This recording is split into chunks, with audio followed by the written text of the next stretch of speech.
জায়গা পায় নাই, আর বুঝি পথ বলার কোনো ভাষা পায় নাই।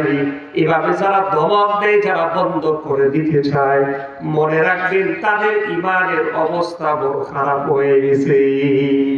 ভালো না তাদের ঈমান। এই জন্য 1 নাম্বার হলো কোন ঈমানদার ব্যক্তির সামনে যখন আল্লাহর কথাগুলো যখন বলা হবে, ঈমানদার ব্যক্তিটা আল্লাহর কথাগুলো নরম দিল দিয়ে শুনবে। 2 নাম্বার হলো ঈমানদার ব্যক্তির সামনে যখন আল্লাহর কোরআনের তিলাওয়াত করবে, ওই বান্দিটা এমন ভাবে কোরআন তিলাওয়াত শুনবে, মনে হয় যেন আমার রবের পক্ষ থেকে আমার জন্য হাদিয়া পাঠিয়েছে। এবার লক্ষ্য করুন, আল্লাহ পাক বলেন, বান্দারে তুমি এতটা দিলের কান লাগায় কোরআন শুনলে, আমি আল্লাহ এতটা নির্দয় হয় নাই, তুমি আমার কোরআনটাকে দাম দিয়া শুনেছো। বান্দা তোমারে এমনি এমনি আমি ছেড়ে দিব না রে বান্দা, আমার মূল্যায়ন যেহেতু তুমি করেছো, আমি মালিক আল্লাহ তোমার কোরআন তেলাওয়াত শোনার মাধ্যমে জাদাতুহুম ঈমানা। সুবহানাল্লাহ। আল্লাহ পাক বলে তোমার ঈমানকে আমি জাদা বানায়া দিলাম, জিয়াদা বানায়া দিলাম। বান্দারে তোমার ঈমানটাকে আমি রব আল্লাহ বানায়া দিলাম। এ বান্দা তুমি আমার কোরআন তেলাওয়াত শুনেছো। বান্দারে দুনিয়ার মানুষ যদি দুনিয়ার মানুষের প্রশংসা করে, তার পকেটে যা আছে তা দিয়া তাকে খুশি করার চেষ্টা করে, করে না? বলে না করে কিনা? সে যদি প্রশংসিত হয়ে যায়, তাহলে তার দিলটা খুশি হয়, তাকে যা আছে তাকে দেওয়ার চেষ্টা করে। মালিক আল্লাহ বলে, আমারে তুমি এতটা মনোযোগ সহকারে শুনেছো, বান্দা তোমারে খালি হাতে ফিরাইয়া দেব, এটা আমার শানের সাথে যায় না। সুবহানাল্লাহ। দুনিয়ার একটা ছোট্ট উদাহরণ দেয়। কোন ভিক্ষুক যদি রাস্তায় দাঁড়ায় ভিক্ষা করে, কোন মানুষ 1 টাকা দেয়, 2 টাকা দেয়, 5, 10, 20 টাকা দেয়, এর বেশি দেয় না। বলেন তো দেখি, একই ভিক্ষুক যদি রাজার কাছে গিয়া ভিক্ষা চায়, বলেন 20 টাকা দিলে রাজার ইজ্জত থাকবে না বেইজ্জতি হবে? বলেন। বেচারা বললো আমার 1 কেজি লবণ লাগবে, আমার 1 কেজি লবণ দেন। বেচারা বললো যে লবণ আমার কাছে চায় লাভ নাই, প্রধানমন্ত্রীর কাছে গিয়েছে। এখন বলেন, ওই বেচারা প্রধানমন্ত্রীর কাছে গিয়া বললো আমার 1 কেজি লবণ দেন। তার যে চাহিদা, সে চাহিদা অনুযায়ী বক্তব্য দিল। এখন বলেন, যিনি দিবেন তিনি যদি 1 কেজি লবণ দেয়, ইজ্জত থাকবে? কথা বল না, থাকবে না। ইজ্জত থাকবে না? থাকবে না। কেন? কারণ 1 কেজি লবণ যিনি দিবেন ওনার শানের সাথে যায় না। ঠিক কিনা ধরে বলুন। দুনিয়ার বেলা যদি এমন হয়ে যায়, আল্লাহ পাক বলে বান্দারে আমি তো রব, ইন্নাহু হুয়াল গফুরুর রহিম। সুবহানাল্লাহ বলবেন না? আল্লাহ পাক বলে আমি ক্ষমা করতে পছন্দ করি, বান্দারে আমি দিতে বড় ভালোবাসি। রাতের আধারে উঠে কোন বান্দা যদি 2 রাকাত 3 বা 4 রাকাত তাহাজ্জুদের নামাজ আদায় করে যদি বান্দাটা মাথা লুটায় যদি আমার কাছে বলে আল্লাহ গুনাহ করেছি, অপরাধ করে ফেলেছি, রব্বুল আলামিন কেউ দেখে নাই, আয় আল্লাহ তোমার আযাবের ভয়ের কারণে ভয় পেয়ে চোখ দিয়ে পানি ফেলে তাওবা করলাম, তুমি আমারে মাফ করে দাও। আল্লাহ পাক নীরবে ডাক দেয়া কয়, বান্দা কেউ যেহেতু দেখে নাই, আমি রব আল্লাহ তোরে দেখা মাফ করে দিলাম। আল্লাহ পাক ক্ষমা করতে পছন্দ করেন। পয়গম্বর মূসা আলাইহিস সালাতু ওয়াস সালামের সময় এক বান্দাকে আরেকজন বান্দা প্রশ্ন করলো, তোমার এতটা দিন আল্লাহ পাক ডাকে, আল্লাহ পাকের ডাকে কখনো তুমি সাড়া দাও না। এবার ফেরেশতা আল্লাহকে প্রশ্ন করে, রব্বুল আলামিন দুনিয়াতে আপনার বান্দাটা উপযুক্ত হওয়ার পর থেকে নিয়ে অদ্য পর্যন্ত আপনি মালিককে একবারও ডাক দেয় নাই, আপনি তারে তো নাজ নিয়ামত না দিয়া রাখেন নাই, অপরন্ত নিয়ামত আপনি তারে কিন্তু দিয়েছেন, কেন দেন বলেন? আল্লাহ পাক এবার জবাব দিল, ফেরেশতা আমার বান্দাটা আমারই ভুলে নাই। আল্লাহু আকবার বলেন। আমার বান্দাটা আমারে ভুলে নাই, কেবল মাত্র দুনিয়াতে একটু সময় ভুলে রয়েছে। মূলত বান্দা আমারে কিন্তু ঠিকই স্মরণ করে। ফেরেশতা প্রশ্ন করল, রব্বুল আলামিন কিভাবে জানতে চায়?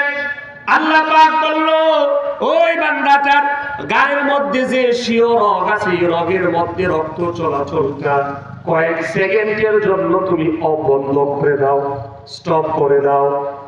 এবার এই জায়গাতে চাপ মারা হলো, ওই বান্দাটার রক্ত চলাচল বন্ধ হয়ে গেছে, ঘাড় নাড়াতে চালাতে পারে না। সঙ্গে সঙ্গে বলে, আল্লাহ মালিক তুমি আমারে সুস্থ করে দাও। আল্লাহু আকবার। সাথে সাথে ছেড়ে দিল আর বলল, রব আপনার কথাই ঠিক আছে, বান্দাটা দুনিয়ার সবগুলো কাজে কামে ভুলে গেছে, কিন্তু মূলত রব আপনার ওই বান্দাটা বলে নাই।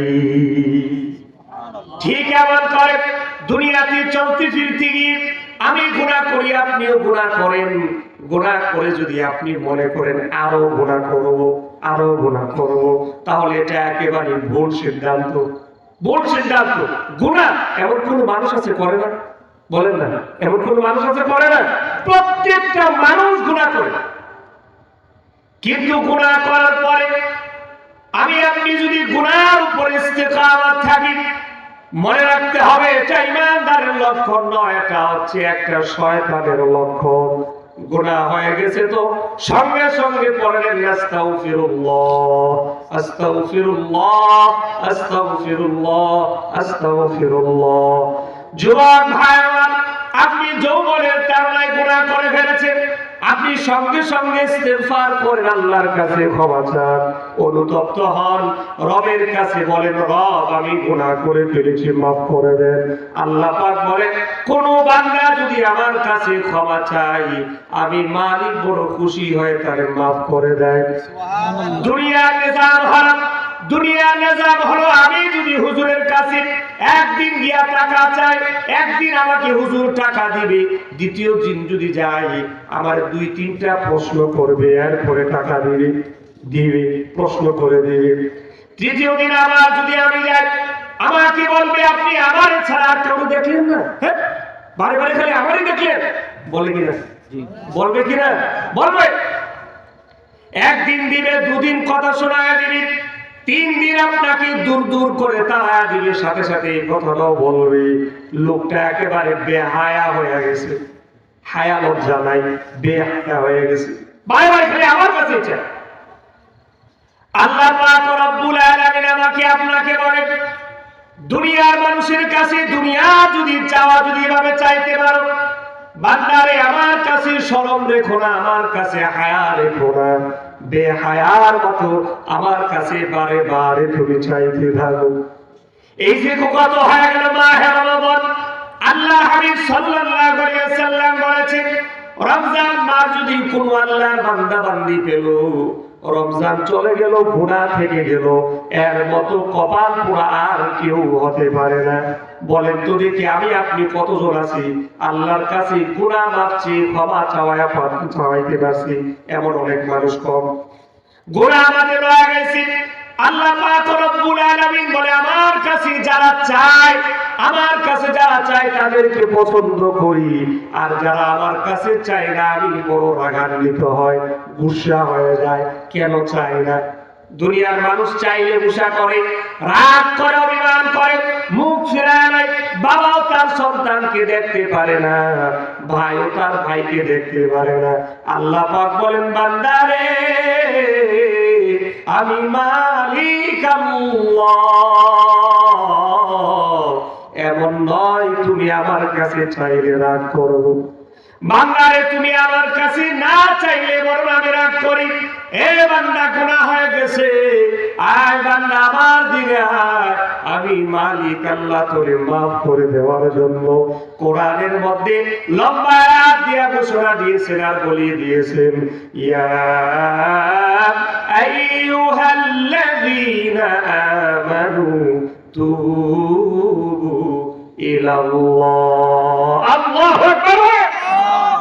আমি আপনি এতটা গুনাহ করার পরে আমাকে আল্লাহ পাক রব্বুল আলামিন জাহেল বলে তাড়ায় দেয় নাই, আমাকে আপনাকে দূর দূর করে কাফির বলে তাড়ায় দেয় নাই, বরং গুনাহ করতে করতে আমার পিঠ যখন দেয়ালে ঠেকে গেছে, আর গুনাহ করতে পারি না, এমন সময় রব আমাকে আদর করে ভালোবেসে ডাক দেয় আর বলে, এই ইমানদার, এই বিশ্বাসী, এই মুত্তাকি, একবার আমার দিকে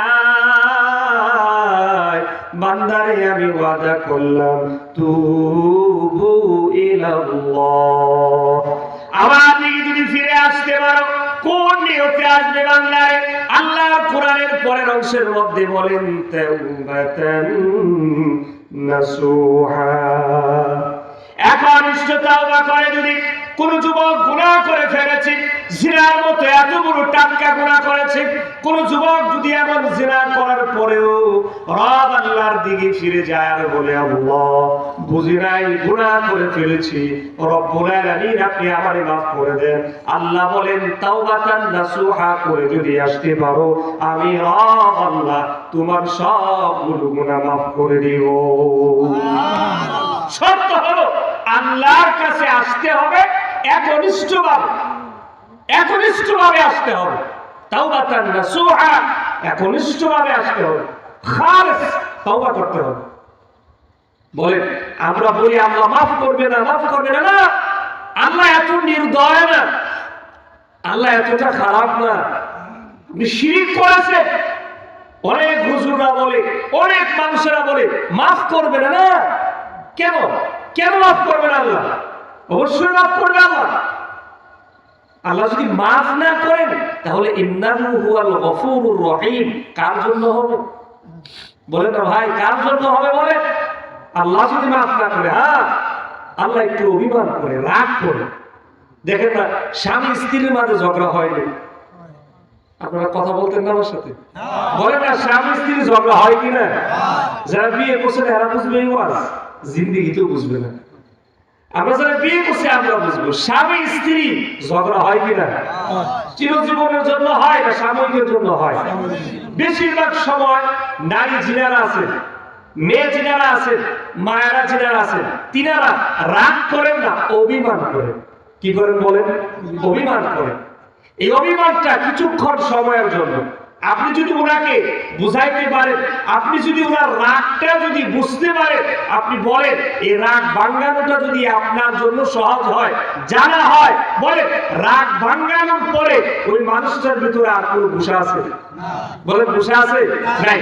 যতক্ষণ পর্যন্ত রাগ আপনি ভাঙাইলেন না, যতক্ষণ পর্যন্ত তাকে আপনি ভালোবাসা দিলেন না, ততক্ষণ পর্যন্ত আপনার সাথে উল্টা। কথা কি বুঝতেছে? আল্লাহ ঠিক এমনই আমাদের সঙ্গে অভিমান করে থাকে, রাগ গুসা করে, কিন্তু বান্দা যখন ফিরে আসে, আল্লাহ বলে, আমি আর তার প্রতি রাগ রাখি না। সুবহানাল্লাহ বলবেন না? কত একটা বড় আশা লাগে এই জন্য যে আমরাই তো জান্নাত পাবো। আমরা পাবো না তো পাবো নাকি? বলেন না, কে পাবো? আল্লাহ যদি শিরকের গুনাহ মাফ নাই করত, তাহলে কত মানুষ গুনাহ করেছে, মুসলমান হওয়ার আগে শিরিক করেছে, মুসলমান হওয়ার পরেও শিরিক করতেছে, এর পরেও তো আল্লাহ পাক তাদেরকে মাফ করে দিতেছে। সুবহানাল্লাহ।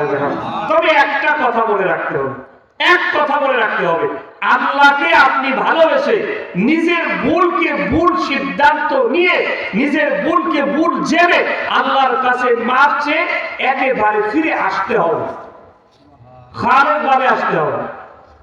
আমার আপনার যে ইমান, আল্লাহ বুক ভরা ইমান দান করছে, এটা কি বলেন? যে আমরা এই বাংলাদেশে জন্মগ্রহণ করছি দিকে আল্লাহ মুসলমান বানাইছে? মুসলমান করে হয়েছি দিকে মুসলমান এই জন্য? না না, হিদায়াতের মালিকটা কে বলছিলাম? জোরে বলুন, হিদায়াতের মালিক কে? একমাত্র আল্লাহ। হিদায়াতের চাবিকাঠি পৃথিবীর কোনো মানুষের কাছে নেই।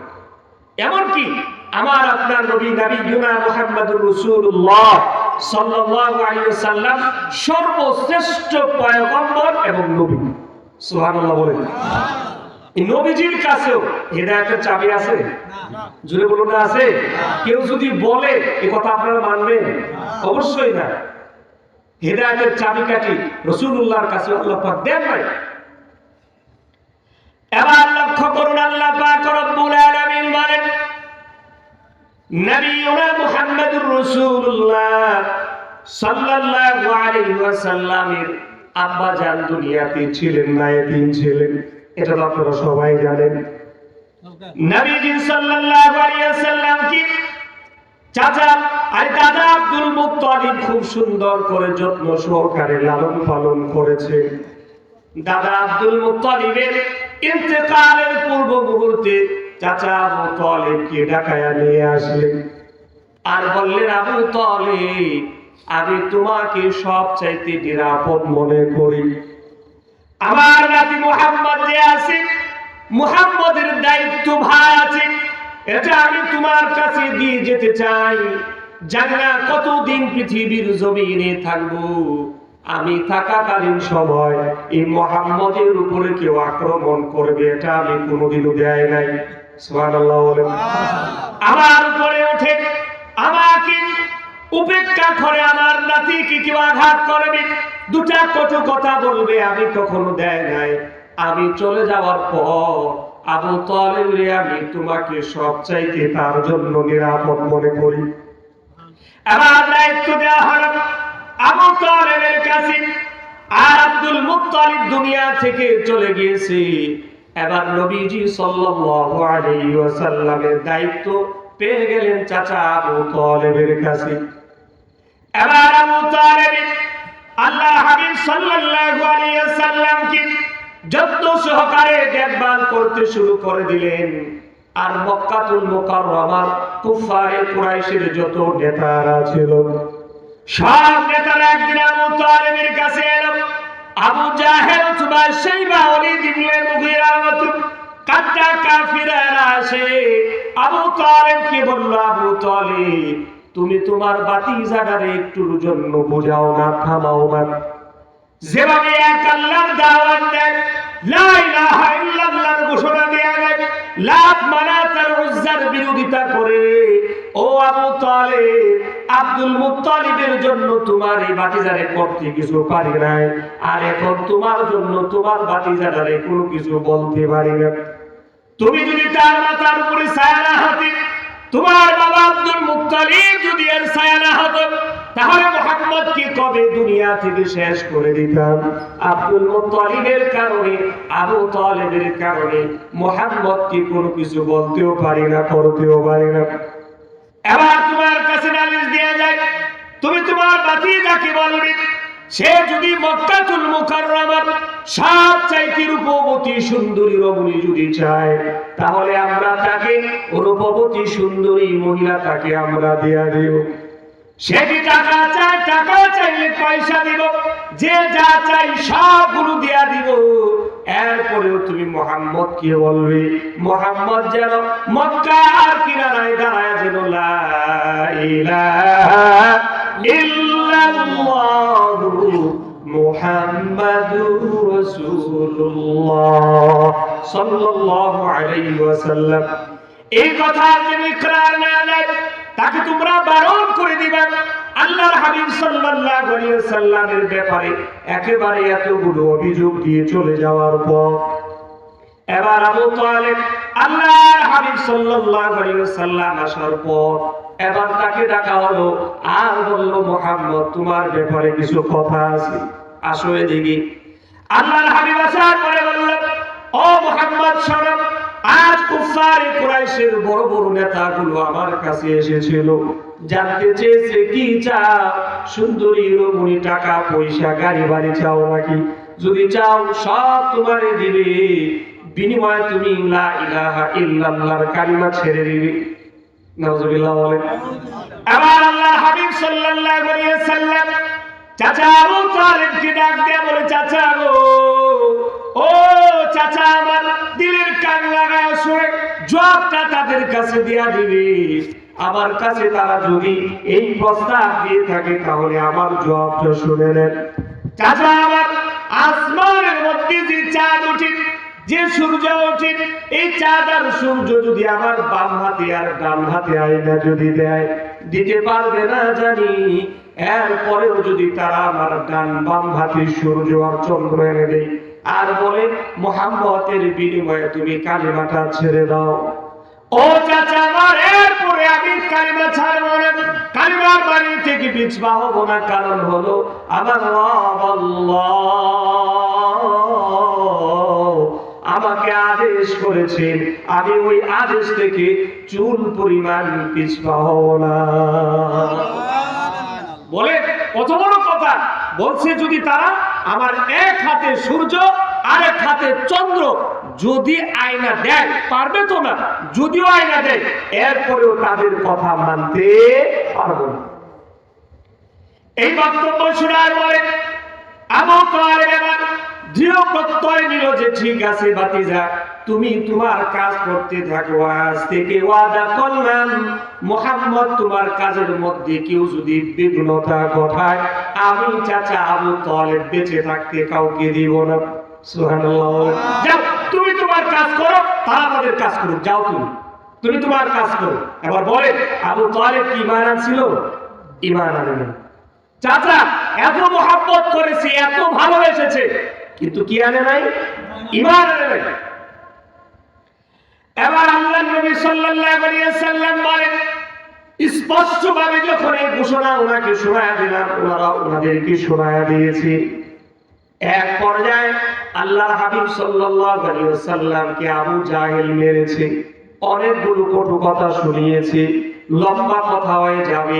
আল্লাহর হাবিবকে অনেক কষ্ট দিয়েছে, কষ্ট দেওয়ার পরেও নবীজি সাল্লাল্লাহু আলাইহি ওয়াসাল্লাম লা ইলাহা ইল্লাল্লাহর বাড়ি থেকে ফিরে আসে নাই। সুবহানাল্লাহ। এবার আবু তালেব লম্বা টাইম নবীর সাথে চলাফেরা করেছে, ইন্তিকালের সময় হয়ে গিয়েছে। আবু তালেব এবার ইন্তিকালের পূর্ব মুহূর্তে আল্লাহর হাবিব সাল্লাল্লাহু আলাইহি ওয়াসাল্লাম আবু তালেবের বিছানার পাশে গিয়া বলে, ও চাচা আপনি আমারে বড় মহব্বত করেছেন, ভালোবেসেছেন, আগলিয়ে রেখেছেন, চাচা আপনি জাহান্নামে যাবেন, আমি ভাতিজা কেমনে সহ্য করব? কিয়ামতের ময়দানে আমার চোখের সামনে আপনি জাহান্নামের আগুনে জ্বলবে না চাচা, হতে পারে না, এমনটা আমার চোখের সামনে হবে, আমি কেমনে বরদাস্ত করব?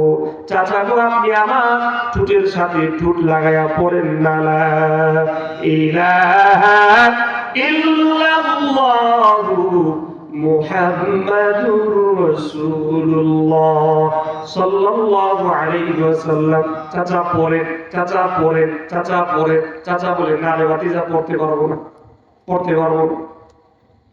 নবীজি একেবারে হৃদয়টা ভেঙে খান খান হয়ে গেছে।